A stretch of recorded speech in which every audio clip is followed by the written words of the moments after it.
In this problem, we need to determine whether there's a maximum or minimum value for this function here, and then we need to find the maximum or minimum value. Well, let's take a look at our function. What's the degree? It's degree 2. That's the highest exponent on any of the x's. And in fact, this is a quadratic function. And when we graph them, do you remember what we get? We get a parabola.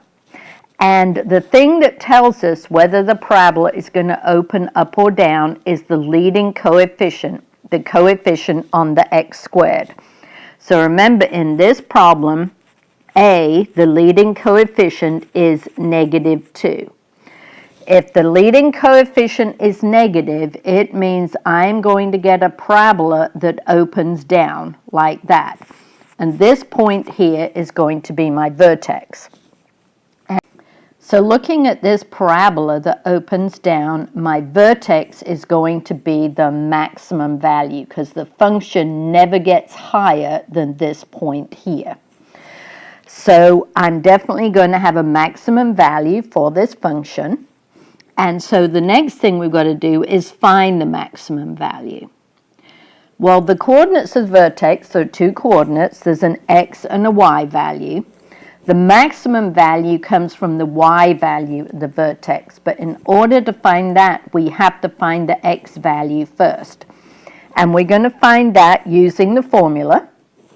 And remember, the formula for the x value of the vertex is -b over 2a. So we already found up here that a was -2. Well, what's b? b is the coefficient of the x, so we know that b is 7. So the x value of the vertex is the opposite of b, so it's the opposite of 7 over 2 times a, that is -2. So it's -7 over -4, so it's going to be +7/4. And yes, the vertex can have fractions as its coordinates, so don't worry about that. So now how are we going to find the y value? All we're going to do is take this x value and plug it into our original equation. So I need to find the function value at 7/4. So that means I'm going to have to put 7/4 into this equation here. So it's going to be -2 times 7/4 all squared plus 7 times 7/4 plus 6. And yes, we are going to have to deal with a few fractions. So it's going to be -2. Remember, do exponents before multiplies. So 7 squared is 49 over 4 squared is 16. So I have -2 over 1 times 49/16 plus 7 over 1 times 7/4 plus 6. Well, on the first term, 2 goes into 2 one time, 2 goes into 16 8 times. So I get -1 times 49 is -49 over 8 times 1 is 8, plus 7 times 7 is 49 over 1 times 4 is 4. I'm going to need a common denominator, so I'm going to leave myself a little room, plus 6. To add them, I'm going to need a common denominator, so I'm going to put the 6 over 1.